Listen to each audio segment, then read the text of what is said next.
ones. The full one that they did, I was having a lot of health issues at the time, and I was not really present for it. So, All right, this is about physical inventory, and this is the Big Hairy Dog. And okay, so usually where I start off with is I've got some notes I always keep typed up for this kind of thing. So to back up here and look at the high view, there's four basic pieces here, right? There's start, there's count, there's check your discrepancies, and then make corrections, and then update. That's it, in a nutshell, right? yeah. Now, so we're going to go through all four of these pieces. Now, what the start does is the start actually copies the on-hand quantities out of inventory into a count sheet. So it doesn't freeze the on-hands, it freezes the start quantities in the count sheet. Okay. But that means you can't be counting a moving target.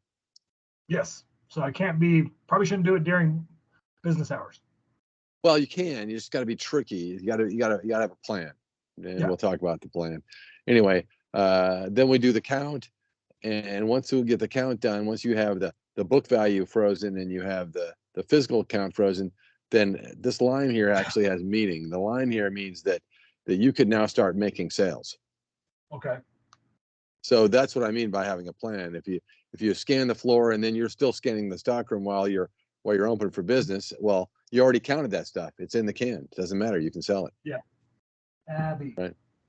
Quit. All right. Two dogs in here. Crystal's No, losing it. So. That's okay. Yeah, the dogs are good. I like dogs. All right. All right. So let's go walk through the steps here. We go to physical inventory, and physical. I tried to set some fake zones up ahead of time here, but some of them looked a little wacky, but that's okay. It's almost better if they have more mistakes, right? So physical inventory, stores,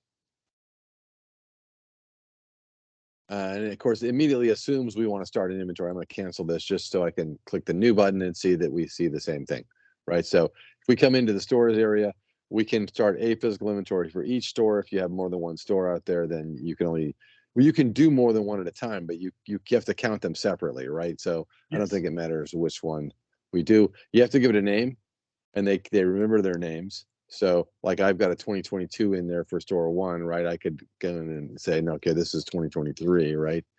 And then once you get a name and you get a store, you can click create. You can create more than one at a time if you want to create more than one at a time. And if we click create, it should come up with this. Now this is an option in system preferences that can be turned on or off. But this gives us the ability to filter the start to a smaller section. Like I could ask for only one department, and then the count sheet would only have that department, right? Okay. Now, if you're doing a full physical, you wouldn't be filtering it. But if you're doing a cycle inventory, which is a whole level above regular physical, because you have to know where all your stuff is. But anyway, then you'd be filtering this. I'm going to leave it blank. We're going to click OK. It's writing the count sheet, and the count sheet is done. So this is step one. We're going to go inside step one, but it's done, right? There's nothing else that has to be done here.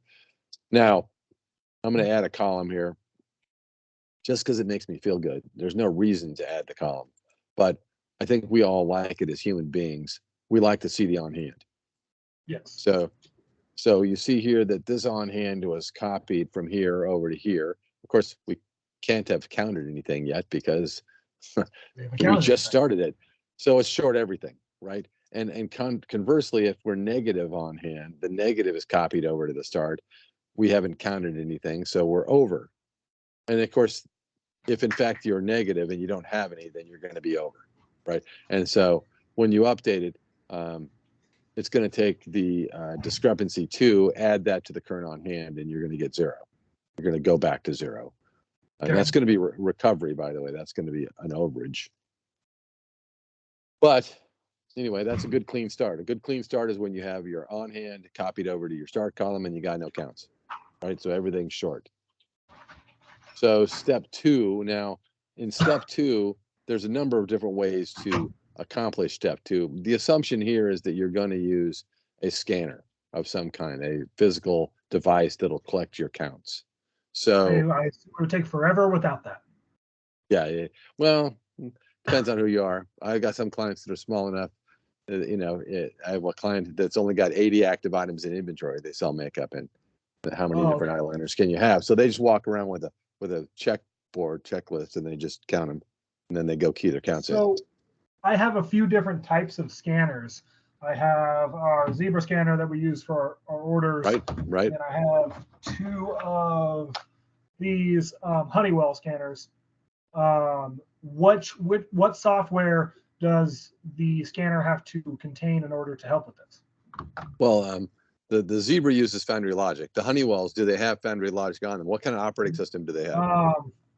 Sorry, let me pull one up real quick. Are they Android, or are they? They're like the iPhone in a well, and we mostly use these on our sales those could run Foundry Logic. Okay. Yeah, those could easily run Foundry Logic. There's an app that they have. So then the question would be, do you have enough licenses for the not mobile point of sale? Those things run mobile POS, and they run the inventory. And there's two different apps from Foundry Logic. But yes, you could use all three of those. All three of those. I could use all three? Yeah. Okay. Now, you'd have to be licensed to use all three. That's the only rub, shall we say, right? You'd have to maybe bump your licensing up on the other two. So like the Zebra, this is definitely my best scanner. I like it the most, so I probably want to. So I mostly use this for retail mobile inventory. So in this case, I would do a physical inventory as the option. And I think that'd be pretty self-explanatory on this. The same way I check in an order. Now again, the physical inventory option, when you start a new zone in Foundry Logic and you choose physical inventory, excuse me, realize that it's just a label. So you say it's physical inventory, but you could upload it to a voucher. You say it's a voucher, but you could upload it to physical inventory, right? Yes. It's not that smart on the other side when you're uploading. Okay, so just be careful with that. I mean, I think the key is to label them correctly. So now with those zones on that Zebra, when you finish a zone and you back out of it, right? And you can see the list of zones there. If you hold your finger or thumb on a zone for a couple of seconds, does a menu pop up? Yeah, I get rename, report, share, lock, upload, delete. Right. So if you're doing a physical inventory count, then you would rename these to match the section. Because when you plan your physical, you plan sections to be counted and you give them numbers. Yep. So when you scan it, you would put that number on that zone. So when you upload it, the person that's making sense of this data knows where to put that. Perfect. That makes perfect sense. Correct. Yeah, that is excellent, actually. And that is the best way to do it. With like 3 scanners in a store your side would be a good number. I did maybe a little bit bigger store than yours with 7 scanners, and it was just kind of bordering on too much because like there'd be a line at the upload station. Now those scanners had to be plugged in to be uploaded. Those don't have to be. Those can be uploaded wirelessly. But still, the point was the data was coming in so fast that the people running the physical were really juggling to keep up with the scanners.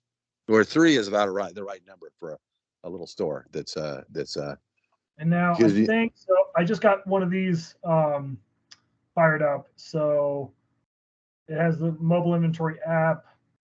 Yeah. I think it's the same one. Yeah, it is the same one. Yeah. Exact same. Yeah, it may already be licensed for both those then. In that case, you'd be all set.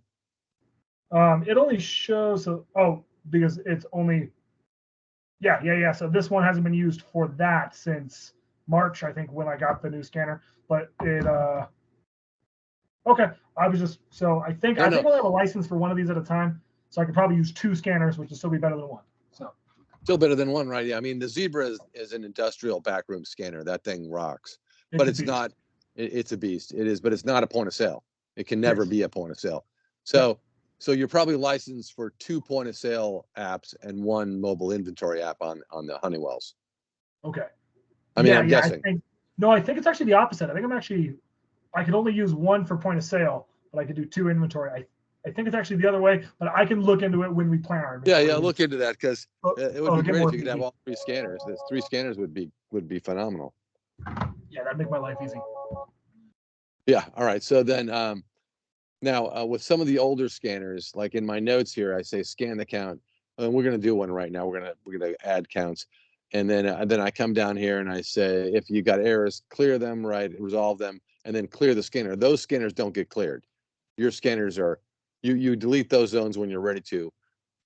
They don't get cleared. But older scanners that only have enough memory to hold one zone at a time have to get cleared. So I'm talking Okay. about Percon PTs and other devices that we've used over the years. Now I'm going to fake it.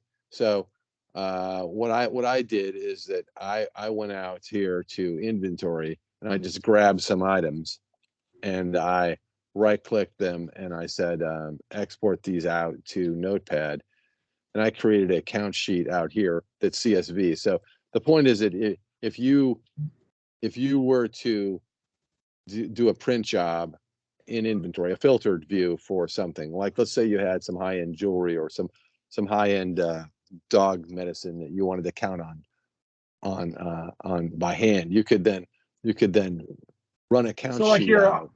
I have like some pretty expensive CBD oils.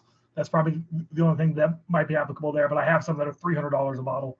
So Right. So if you filter for those and drop them into something like this, then you could export this out to Excel, and then they could okay, do the count in Excel, and then you could upload that count back in to your zone. okay,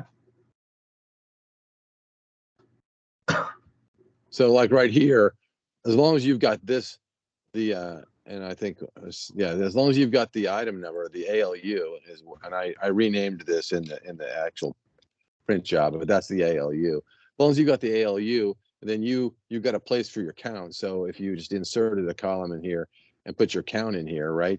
When you're ready to upload this, you would just save this as a CSV, right? And all you need is these first two columns. You don't need the rest of this stuff. This is just for us human beings, right? As we're doing something.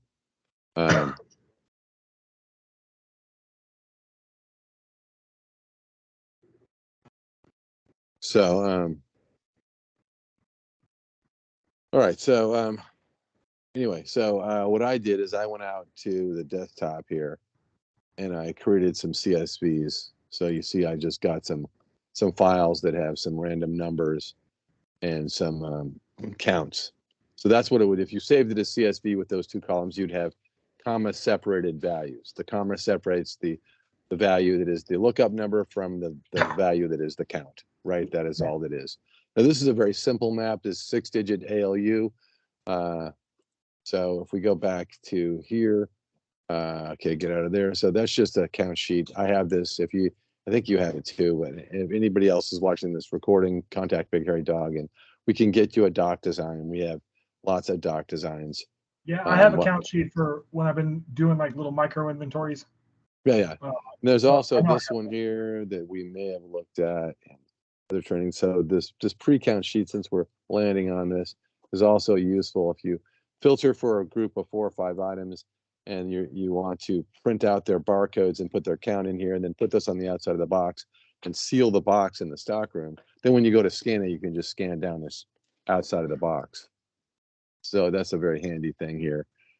Again, these are all things that we can provide anyway. So let's go back out and look at the mapping scenario here. So I already created a map, but if we go into options, system preferences, and we go down in local and merchandise and physical inventory tool, there's a thing called import maps. So in here, you can pop down and make a new map if you wanted to, and then you could say where the thing starts and stops, right? So in this case here, you see mine, it starts on character 1, ends on 6 for a length of 6. It then skips over the comma, it starts on 8, and then it ends on 12 for a length of 5, which a length of 5 would be 99,999. For all intents and purposes, that's infinity for someone to have a count of that big in the store. It's crazy. So I didn't bother mapping any zones. I don't care. I don't care about sublocations, serial numbers, or lot numbers, but I am uploading ALUs. So you have to check off what kind of numbers coming in, whether it be UPC with checksum or the old item number from version 8. Nobody has those anymore, but it's an ALU is what we have. And I'm going to get rid of this record. I don't need this piece of garbage hanging around. So we have a map. You can have more than one map. You can use these maps to talk to ArcGIS. They give you data, so our Washington Inventory Service, you could bring in their data using a map like this. All right, so if you're in physical inventory, then we started our physical. So going back here, we would have a scanner, and the scanner would upload a count. So physical inventory zones. Now, I'm a big fan of zones. I think everybody should use zones, with very few exceptions. And so I'm going to come out here, and of course, with a zone, we can't go into it in this venue here, this environment. But I'm going to say that the top here, I've got a little note about prep. Right, you have to have a map, you have to have a plan, you have to have all your items tagged. You got to have labeled the floor with your map, with your zone numbers, and you got to have them on the map. You got to know what you're doing. Yeah. Right. Fair. So I'm sure that will probably vary depending on the store and their business. But like the zones, would those be better to do by like physical area of the store? Yeah. That's what the zone is, correct? Okay. So even if I had, say, one type of dog food that might be in 3 places in the store, don't care. Doesn't matter. That's the physical area. I have my back room. I have the area by my front door. I have the area around the counter, and I have to establish where those zones are and know where they are and keep it consistent. Think about a zone as being an area that you're going to have to troubleshoot. So if there's an error in that zone, you got to go find that mistake and fix it. So like, I don't want to be running around the whole store. I want to be saying, okay, that's at a slat wall there. I scanned left to right, top to bottom. So if this error is after this item and before that item, it's right in here somewhere. Now I'm looking for a UPC code or something, right? And I don't have anything else to go on except a UPC code. So is there an advantage to doing more smaller zones then? Well, yeah, up to a point. I mean, it's a balancing act between getting enough stuff done and having a small enough. Yeah, smaller zone is easier to troubleshoot. It is. I mean, when I used to do ArcGIS, when I was in real retail, I would make each shelf its own zone, and ArcGIS hated me for it, because they go and they scan the tag and they scan 60 items, and then they put the count on. They have to go to the next shelf and do the same thing again, and they just rather scan the whole section. But we when I was in retail, this was quite a few years ago, we didn't have any devices. We had to do a manual eyeball count, and so my people could count to 60. They couldn't count to 547. Fair. So yeah, the smaller the zone, the easier it is to troubleshoot. Now, we want to have it. We want to get something done. So I try to target around a 30-minute scan, plus or minus 10. You know what I mean? Like, it needs to be big enough to get something done, but it needs to be not so big that if I'm troubleshooting, I don't want to troubleshoot half the store. Sure. So anyway, if we are in here and we create a zone, so a zone has to have a store, because you could have more than one store active. So and that's an error, by the way, I've seen people upload the wrong zone to the wrong store. So there's an advantage to only doing one store at a time. Whatever you did, like if it's sales floor, in your case, dog food 101, right? You get like 20 characters here to name this thing, right? So you get quite a big field. You get pretty specific. Yeah, if you have multiple stores, I would put the store number in the beginning too. I'm on a webinar.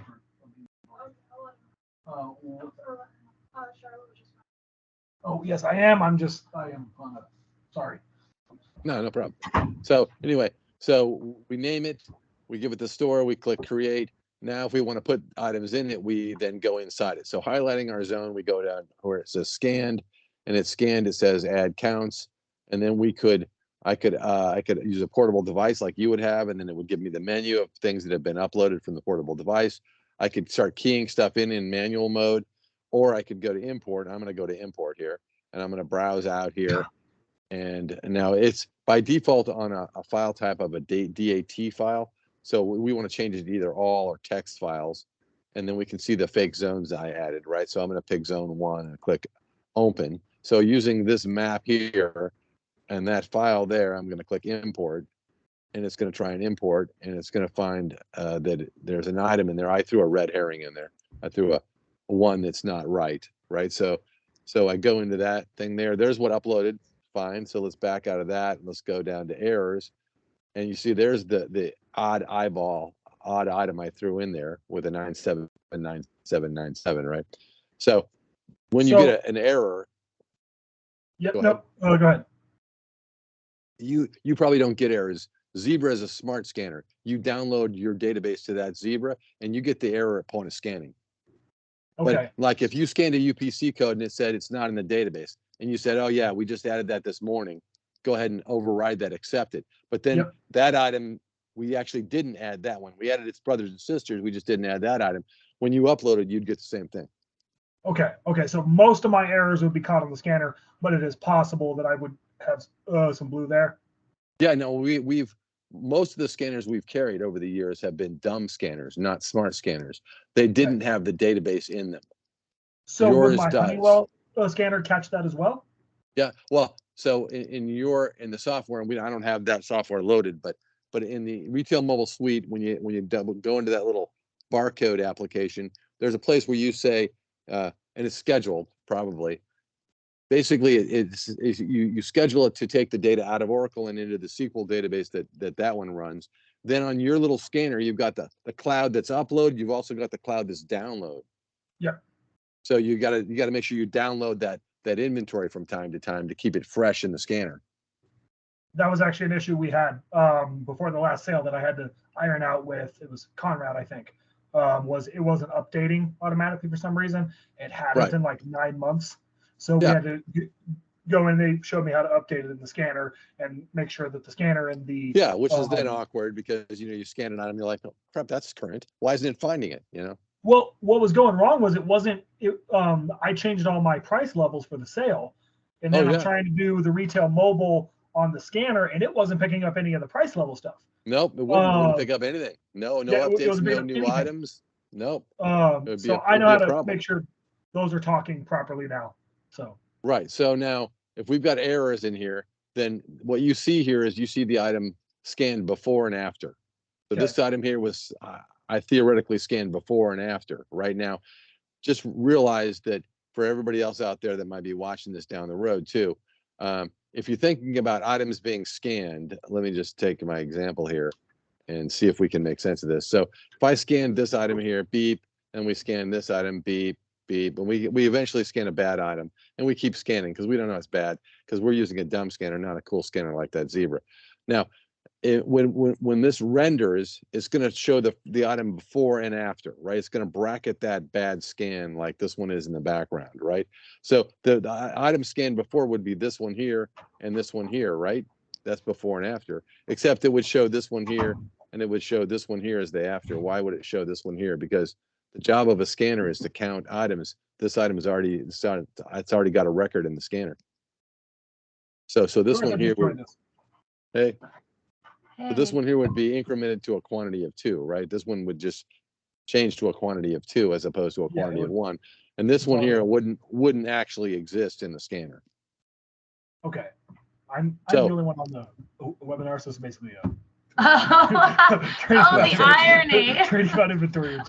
All right, it's good. We record these all the time, and it kind of keeps them fresh, and it's good. And the more questions you have, the better it is for someone watching it anyway. We can use when we do an inventory, which we should probably do in January. We can use both our scanners. Yeah. Up to maybe all 3, maybe. Okay. So, go ahead, Jeff. Sorry. No, it's all right. So anyway, just realize based on merchandising and vertical blocking on the end caps, you could have a great many items between the good scan and the bad scan, if you know what I'm saying. It's not going to be right between those items necessarily, but it's going to be between these 2 items. Anyway, so if we have a bad scan, you need to print it out. Now I have a design file that I probably uploaded for you guys already.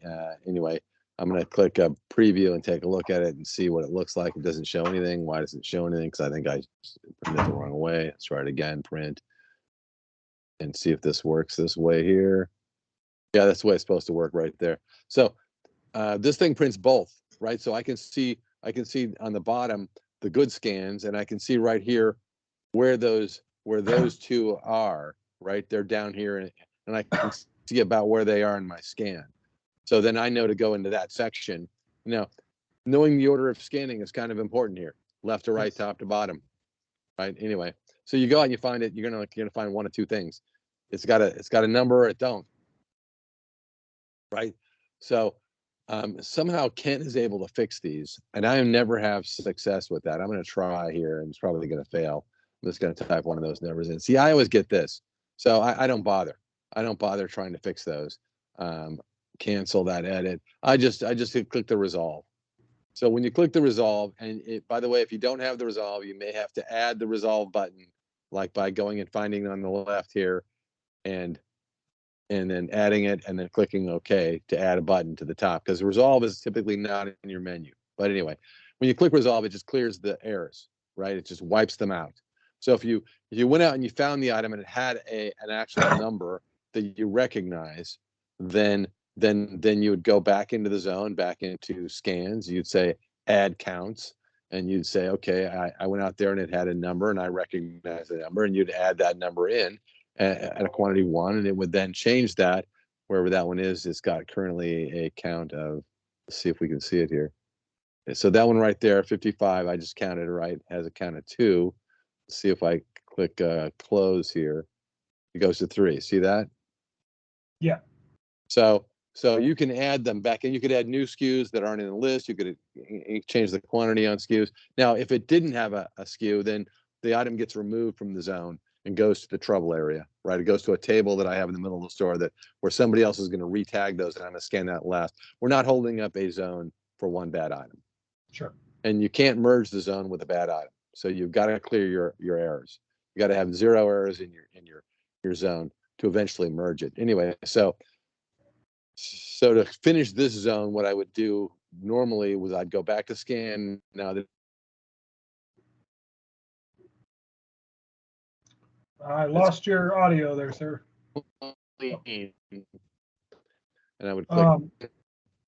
Your audio is floating in and out. Not sure why. Go ahead. I said your audio was floating in and out. I lost you for about 10 seconds there. Weird. So There you you can are. hear me now, though, right? Yes, Because that means that it wasn't recorded either, right? So basically, after we clean a zone, I would then print out the zone and maybe arbitrarily or strategically pick a few items for someone to double check. So if I scan this, I'd have you double check it. You can't double check your own work. Sure. You'll make the same mistake, right? So if you just randomly picked the second item there, really 96, there's 96 of those red mediums. I don't think so, right? So I'd probably highlight that one and say, can you give me a double check on this one, this one, and this one? And if you find a mistake in a random selection of 3 items, then you need to go deeper and see if that thing's a mess. And if it is, this is why we used a zone, right? A zone, do you want to save this? No. I could back out, and if I wanted to, I could toast this entire zone. So if I didn't trust this and I wanted somebody to recount it, I could then get rid of it. Now, if I found that it was pretty close, there was 2 items that had some mistakes, but overall it's not bad, I could go into scan and I could say, okay, there wasn't 96 of these, there was only 6. They fat fingered it. Okay. Right. And I could just fix these. As long as everything else is okay and I feel good with it. Now, once it's good and I feel like it's solid, then we would add this in. So earlier you said you had a bag of dog food in 3 different places. What would happen is that when you merge the zone into the master count, it then gets consumed into that thing, and all 3 zones would then add together. If that makes sense. Okay, so it consolidates everything. The zones are to help me problem solve discrepancies. Yeah, okay. It's a holding tank temporarily for you can, and if you then later find out that zone is still got a mistake in it, you can go back over to the other side. So we were in zones. Now I'm going over to stores, and in stores there is a merge zone list. And I could bring up that zone and highlight that zone and say I want to unmerge that zone, which the unmerge button seems to be elusive. It also likes to hide. So just like the resolve button likes to hide for some reason, so does the unmerge button. And if you see separators like this, you see the 2 lines over here. Yeah. Separators are just lines. So typically I wouldn't put 2 together. I'd put them around things like that, right? So anyway, I could unmerge the zone. Now it's back to being unmerged. and I go back over to the other side, which I never really figured out why they have it sort of broken into two sides like that. Stores and zones, but now it's unmerged again. So I could go back and now I could go back into scan here, and I could edit it again. Now it's opened up again, so I could go back and play with it. I don't typically do that, so let's make another new one real quick, just so we have some additional store one, whatever, zone 2, create, highlight the zone, go into scanned, add counts, however you're doing it with a mobile scanner or importing or keying them in. By the way, if you're keying them in, this mode here is like the Windows mode, and that's like a 10 key mode, meaning that this one here, if I type in a number, and I want to change the quantity, I have to use the tab key, like a Windows tab key, to get down to this field here, and then type in the quantity I want and press enter, as opposed to like this one here, which is like a 10 key. So if I type in a number here like this and press enter, let's see if I can get a number that works, it goes to the quantity automatically, but now I got to press enter twice for every item I key in. You follow? Yeah. So anyway, if we're going to add some counts to that, because we don't really care. So we're going to go back over here. We're going to change this to a 2, because I know I have like 12 of these things out there. So I got that. I got the map. I got a file. I'm going to click import. It's going to bring those in. It's going to back up. I'm going to go over to my errors. I'm going to see the one I have there. I'm going to go find it. I'm going to resolve that, get it out of there, and then I'm going to go either move it to the trouble section or go back in here and count it. So anyway, now we go inside here and we say scanned, and I guess we'll pick on that same item, right? So keeping our item going here, 55, we got 3 in this zone, right? We back out of here and take a look at this one here. And this one we've got, oh, where the heck is it? It's at the top. All right, so we got 7 in this one. So 3 and 7. All right, so now you can, if you upload it from like Regis or somebody, you can actually go in and say mark, select all, and then now they're all marked, and you could say merge marked if you're that kind of. I like to check them off one at a time, because like I scan them, I upload them, I print them, I give them to somebody, they randomly check a few things, they don't find any errors, they find something, I correct them, and that moment I merge it and say check it off the list. This one's been double checked, right? It's been merged, it's been double checked. So now if I back out of here,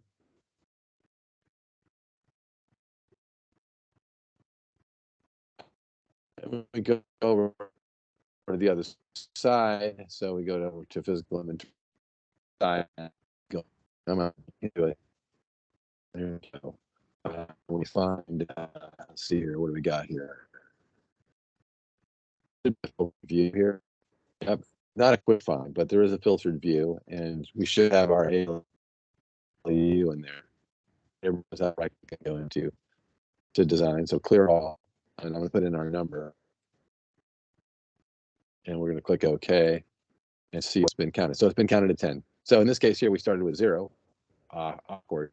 But we counted 10, so our overage is 10, right? So the zones absolutely feed the count, right? And that's what's going on there. So if we go back to here, if we counted every zone, so with an app, ideally you've accounted for everywhere where merchandise can be. It's a good idea after you draw the map, by the way, to have somebody else walk it. I'm going to tell you that I've made mistakes drawing maps more than once. Well, make sure everybody doing it is on the same page on where zones are. If you've accounted, well, we used to have the other store manager, like the nearby store manager, come in and walk our map. And when I drew my map, I missed a display setting right in the front of the store, right by the front door. I just missed it. I walk by it every day. We have to count, but I didn't put it. I didn't have to zone for it. It could happen that way, or you could accidentally put one item in 2 zones, and then people would scan it. No? Well, you could, yes. So what you're talking about, like when we had like a run of clothing, sometimes the left side zone, the guy would count the end cap, and then the right side zone would also count the end cap. Yes. So in those situations, either you make the end cap its own zone, or you just take the stuff off the end cap and put it in one of the sides, right? Sure, sure. Now, if it's a shelved end cap with 4 shelves or something, and it's fairly big, it's its own zone. If it's a down slant, like I was in apparel, he had just like a down slant on the end. You just take the 12 items off and slide them into the run and say, look, there's nothing on the end cap. There's no counting going on there. But yes, troubleshoot all those kinds of scenarios. If you think you might make that mistake, your scanners will make that mistake, right? Sure. Right. So the count, you scan the count, you upload it. If you have errors, you fix them.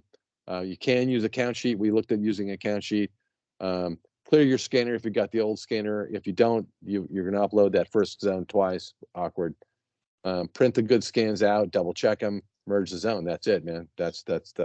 You do that for every zone, and you should have a perfect count. And ideally, if you double check every zone and they're counted perfect, you should have nothing else to fix in the next step. But we're still going to have problems, right? Never escapes it. So step 3 then. Now it's important to say also, to reiterate that if you accomplish step 1 and 2, you can make sales. You can go out and make sales. And the reason is, if you look down here, let's assume we're going to count 8. So if we start at the inventory and it thinks we have 10, we go count 8, we have a discrepancy of 2, right? Yep. So this is what happens right here. Right here, that's what happens. The new count will equal the current quantity, 10, plus the difference of 2, and -2 and 10 does equal 8. Well, what if I sell 5? Well, if I sell 5, it would be this here, and it still works. If I had 8 and I sold 5, I'd have 3. And if you take 5 and -2, you get 3. Where it doesn't work is if you sell 1 before you count, like this right here. Yes. Okay. Now we're going to get 6 because both the inventory and the receipt takes that 1 item out of inventory. So right? Kind of what I'm planning is, I think in January, I'm going to take our slowest day of the week, which is Tuesday. I'm going to open the store a few hours late. I'm going to get here really early in the morning, scan everything. So as long as I complete up to that stage, the store can open and sales can resume, and I can sit back here and do the discrepancies, and I don't have to worry about it messing with it from that point. I mean, yeah, that's a real common procedure. Is get in at like 6 in the morning, scan down the floor. Now, as soon as you get to the back aisle and you're only left with that back aisle, you can open the store, because if somebody comes and buys one of those and they want to, and you haven't scanned it, you're like, hey, I just need to scan that before you take it up front. As long as that section's small enough for you to manage, you're good. Then you move into the stock room, and anything left in the stock room you can scan after you're open. Okay. Or vice versa. You could close early, and so if we used to close at 6 and we would start scanning the stockroom at like 4, we just load the scanners up, because nothing in the stockroom is changing. So we just load the scanners up with our zones and get those all done, and then as soon as we close the door and lock it, then we hit the start button, then we upload all those zones and hit the floor. Either way. Okay. So you can do it either way. Yeah. So here, then the third step 3 would be this here, the discrepancies, right? So we would click into discrepancies. Now, any item that was counted correctly, if we started with 2 and you counted 2 and you had a 0 in the discrepancy column, it ain't showing here, right? So this is only items that are counted over or short. And a lot of the items that we had in my zone are showing as overages here, right? So, which is fine, which is good. Anyway, so we would print this out, and now I have a number of different ways to print this out. By department is very popular. If you're a ladies' dress shop, you're going to do it by vendor. But let's just do it by department, because there's like 5 choices there. We can't do them all. So in here, you see what it's doing. Let me blow this up for everybody who might be watching this on the recording. It's taking a department here, in this case, men's bottoms, and it's but looks like shorts here, and it's showing all the items and the total shortage. So in this case, total overage. Apparently, I'm over in men's bottoms shorts, and then of course we go to the next section, and it's going to be a little more realistic. See, now I'm coughing too, so I don't know what it is about coughing. It's contagious, right? All right, so well, at least the T's here, you see the T's have a real shortage. We started with 6,895. We counted 10. That might be off. Yeah, a little bit. Yeah. Anyway, so then we would go out and we would research these and find them. And now, if we find things we want to fix, like let's say we want to take some from that 55 item number 55 and add some to 94 here. We're going to add one to 94, right? What I typically do, you could go back and fix these. Like I could fix this one right here. Like watch, if I go here and say scan quantity, I want to make this be 12 or whatever, enter, it's going to ask me which zone I want to affect. So you see, I could make this one be 7, and then it's going to say, okay, it's going to let me do that, right? The problem would be if you didn't count 1, right? So if I change this one here, it's going to go fix a zone, and you don't have a zone, right? So you can't fix that one because you didn't count it all, right? So what I typically do instead, and I kind of like this better actually. I used to do it in version 8, but it didn't work really well in version 8. Physical inventory. Okay, where the heck am I here? Let's go back out of there. Go back to zones. There we go. Physical inventory, back to zones. I just make a correcting zone. So like you go into the store, you type whatever correction 1. You can have as many of these as you want, right? It doesn't matter. Now I would typically do 1 per sheet or 1 per counting person. Anyway, in here, you can then go into scanned and add counts. And the beauty that they did in V9, which is so nice, is you can type in a SKU and you can then take back a count. You don't have to count it. You can have it be negative. So in here, of course, I would like it if that was there. And again, the screen design seems to always shift in these. I don't know why it goes back to defaults. I almost always want my ALU here. My UPC is fine, but unless you're 100% UPC and you're close, you want your internal SKU, and then you want to see visual confirmation of the count you just put in, right? Anyway, so I could take and give all at once here, and I don't have to go find each one in the list and make the edit. And then this is going to leave a really beautiful, sweet audit trail, right? So now if I then back up and just say on that thing, okay, merge that, go affect those items, right? So I can make as many of these as I need. And I think that's a little faster than actually having, because if you have that printed sheet and you've got the notes from the person who corrected it, says that one's wrong, add 6 here, take 4 away from that, whatever, right? Then you're just keying those item numbers in and making the corrections.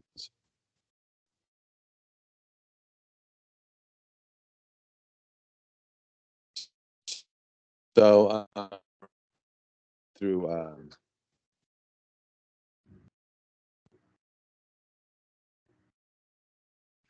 we print the discrepancies, we go out, we find mistakes. If we find mistakes, we fix them as needed. And then we're down to basically step 4 here, right? So step 4 is to actually accept the variance and update the inventory, right? So in here, right here, it says, oh no, I'm set wrong. This is actually not bad. We'll go change the setting, but you see here, this says prepare inventory. So I'm set up currently like a remote store to a bigger store, like the main store and the satellite store, shall we say? So there's an option to force the little stores to send their count to the home office, right? If you don't trust them, that's an option in the software. So we're going to go into system preferences and take a look at that setting real quick. Merchandise and PI tool options, right? So right here, it's worded really badly, by the way. Update inventory counts on remote station. Okay, that sounds like it would enable your ability as a remote to update your own count, but no, it basically relinquishes your ability. And the main would never have this checked, by the way. Otherwise, you guys would be just playing ping pong, shooting the count back and forth. Never get it updated.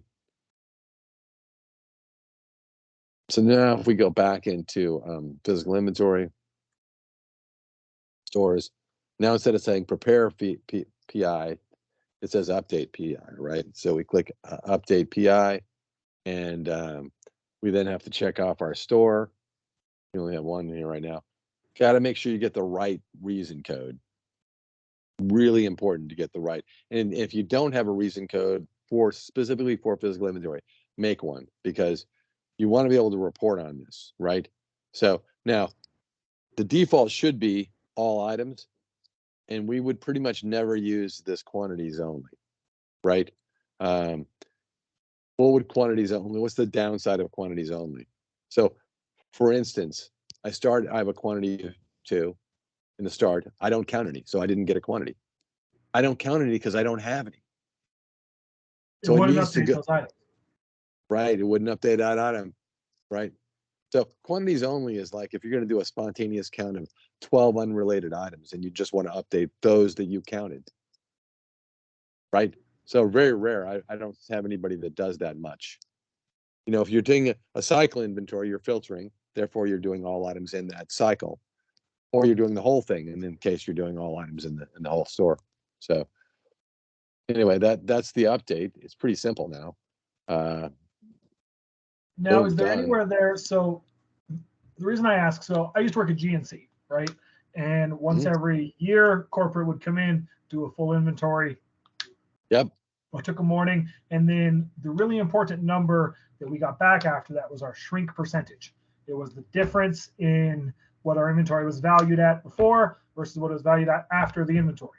And they were looking at No. Shrink percentage typically is calculated on the yearly volume at cost or retail, and then the shrinkage derived from the count. So, like for instance, when I was in Marshall's as a store manager, I was in a small store, but it was a $3.5 million store, right? So when I took inventory, I take inventory at the lowest time. I got maybe 800,000 on hand. If I lose 60,000, we're not comparing that 60,000 against the 800,000. We're comparing the 60,000 against the 3.5 million.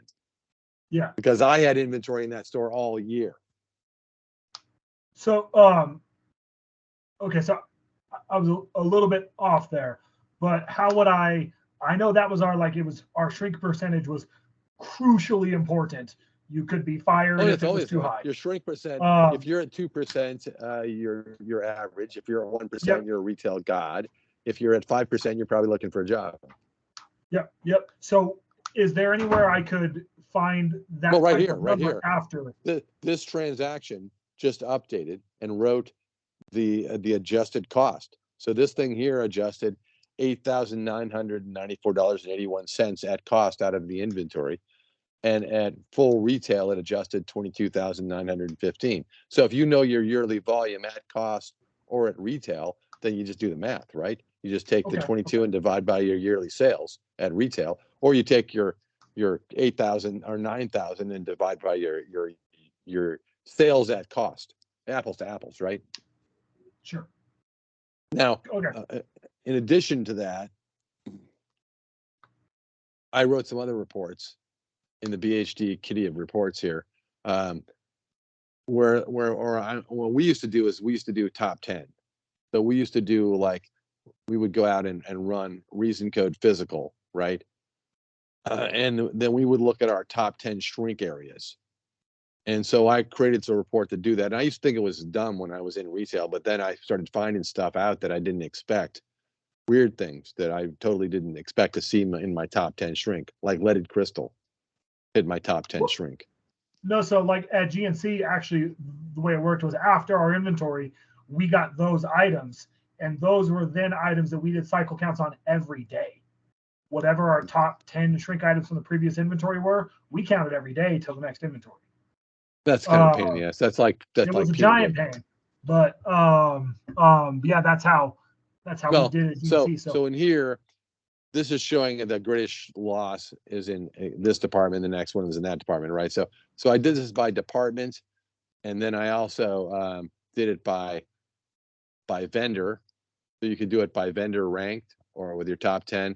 You can do it by item. You can do it by style. You can do it by department only, or you can have them ranked. So I tried to create a situation where you could drill down into the data, see what the highest department is, and then look at the items in that department if you need to, right? Because, you don't need to be punitive. You don't need to count stuff every day. You need to understand what was going on. When in my case, they were still in Waterford Crystal by taking the generic tumblers out of a box of 6 tumblers for $10. They put the generic ones on the shelf, put the Waterford ones in the box, and they'd buy 6 of these at $45 a pop for $10. They weren't sticking them down their pant. They were taking them through point of sale, and they were just scanning the box and not checking inside the box. And I can't expect my cashiers to think, "Hey, open up every box." So we put security tags on the tumblers, and that fixed the problem. But I would never have known that people were stealing them that way had I If you not hadn't had that. looked it. Correct. So if you've got the BHD core reports, then you have these reports at the top end of the custom section. And again, if you have a consistent reason code on those adjustments. So like if I have a problem, like let's say I have some items that literally I couldn't tag, and I need to adjust them back into inventory, post inventory, right? Then I would just go in and I would make a new memo, right? So here I am in memos, and I would make a new memo quantity, and I just use the same reason code, and then that'll feed that report. You follow? Yep. If you say I created 2 new items that weren't in inventory, they were deactivated, I reactivated them, or I had to create them new, and I'm going to add them to inventory now, but with the same reason code a day later, then it's going to fall into that report and adjust your numbers.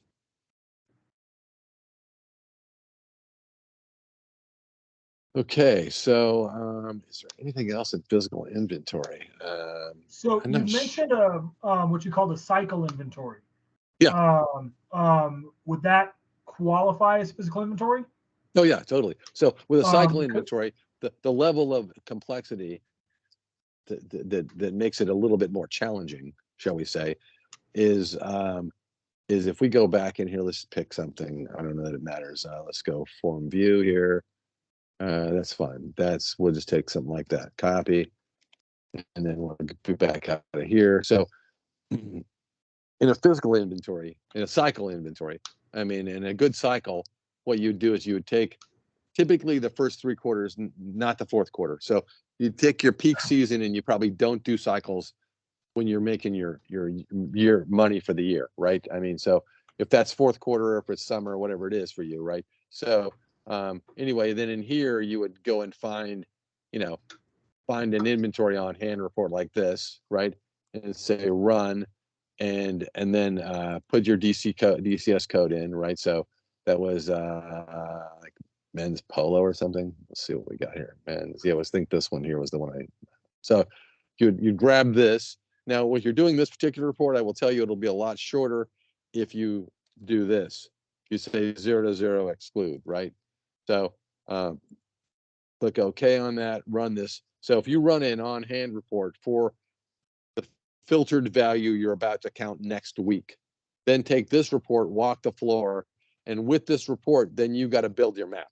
So when you're building your map to go count this stuff, you got to know what stuff it is, and we're human being. We're going to miss something, right? If you don't go and have a full listing of everything that should be in that filter, then you find it all in your store and you build your map.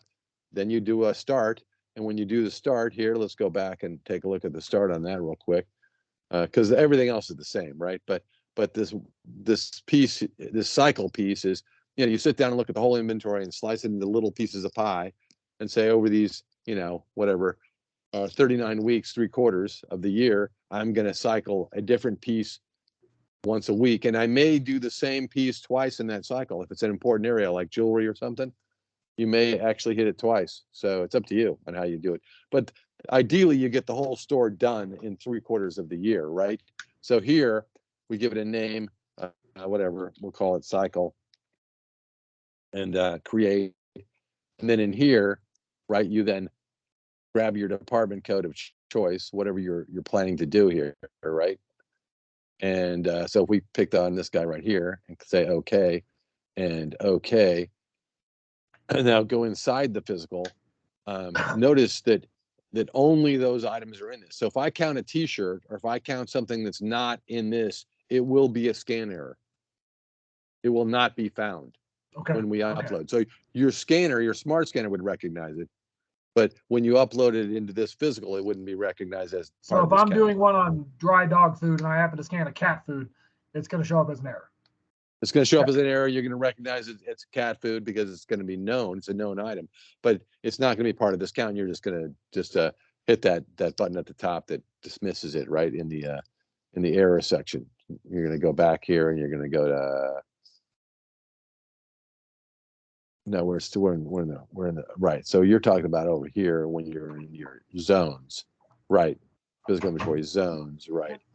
You're talking about the error count. There's the resolve button. I mean, if it's a cat food, you're going to resolve it and let it die. You're not counting that stuff, right? So yeah, is there correct. another way to slice this inventory besides DCS code? Or is that the primary way that it recommends it for the cycle inventories? Oh, no, you can slice it any way you want to. There, like if I go back into here to say stores and I click new, and we say store 2 here, well, whatever, we'll say cycle on store 2, create. So what else is in this filter? Well, vendor, actually everything's in the filter. Mm. So like if I wanted to take a UDF field, user defined field, like a UDF field or an auxiliary field, and I wanted to go put my marks in auxiliary 3, and everything I put a mark X on is going to get counted this week here, or I could put WK1, WK2, WK3. I put any damn mark I want on every. Now that means editing every item in inventory to use an aux field.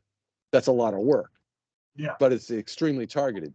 Like you could decide what's going to be in each physical, literally. Okay. So okay. you could do like here, you could do description 2, right? Then you could say, okay, I'm going to do new low. That's the only one I can think of at the moment, but you get where I'm going. You could say this one here, or this one here, right?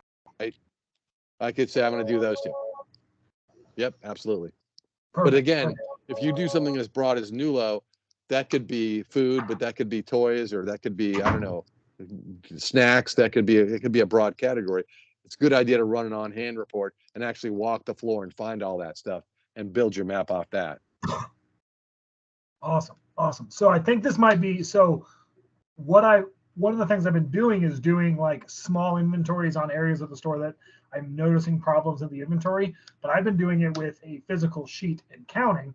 And I think I could use this to then use the scanner and make it go way faster. Oh yeah, because then it'll automatically update and make the adjustment for you. I mean, okay. It's a lot more efficient. Then you also want to consider having like I would want to be able to evaluate my full physical inventory versus the little cycles separately.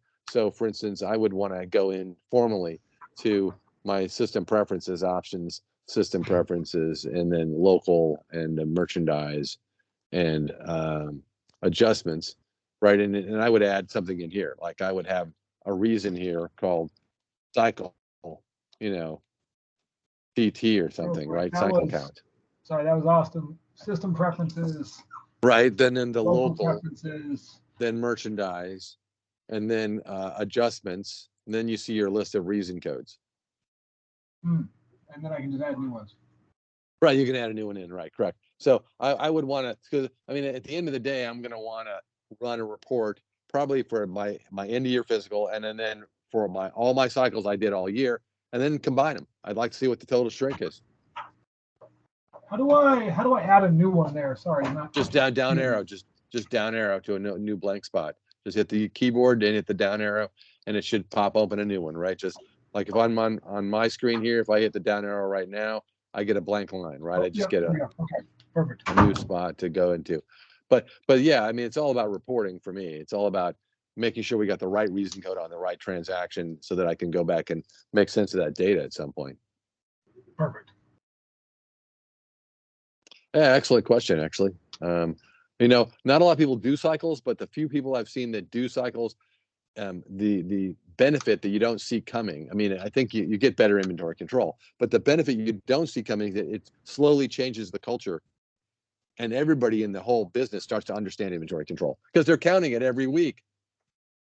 Yep, that's kind of what I want to do. And then also, you're not trying to do, a million adjustments once a year. You still should do the large inventory once a year, but I think that'll probably go a lot smoother with a lot fewer discrepancies if you do small inventories regularly. Oh yeah, because you've taken a lot of the adjustments and you raised the awareness of inventory control. So I think your people make less mistakes. Absolutely. So all right, I think I'm going to experiment with that. over the next month or two, and then try to do our full physical inventory probably mid-January. Yeah, that's a good time. Yeah, we see you Um, in mid-January. It's a good time. It's yeah. slower, cold. Yep. You know. I think our inventory will be at a bit of a low point after the holiday season. We're a little Yep. slower. Start of the new year, just get off to a good start. So I guess, yeah, that's awesome. I think I have a rough understanding. I'm sure I'll run into some problems. Well, but this has been recorded, and you guys can review this anytime. awesome. They'll have it up on the website probably in a day or so, and they'll send an email out. So Cool. Yeah, super helpful for me. Like I said, having I wasn't here at the last inventory, and the girl who ran our last inventory isn't here anymore. So right, so, yeah, that's pretty normal. But I'm the one who needs to know these things. That's why when you said you were doing this today, I was like, all right, I'm gonna hop on there, and seems like a good thing that I did. So Excellent. I'm glad you did too. All right. Well, I don't got much else. If you don't have any more questions, I'm gonna tell you to have a I good rest can't of your think day. of any. I'll probably come up with some in the future when I, get into it. But I think this was a really good rough outline for how All right. to process those. So thank you, All Jeff. right. I appreciate you as always, sir. You're very welcome. Always good talking with you. See ya. Thanks, sir. Have a good day.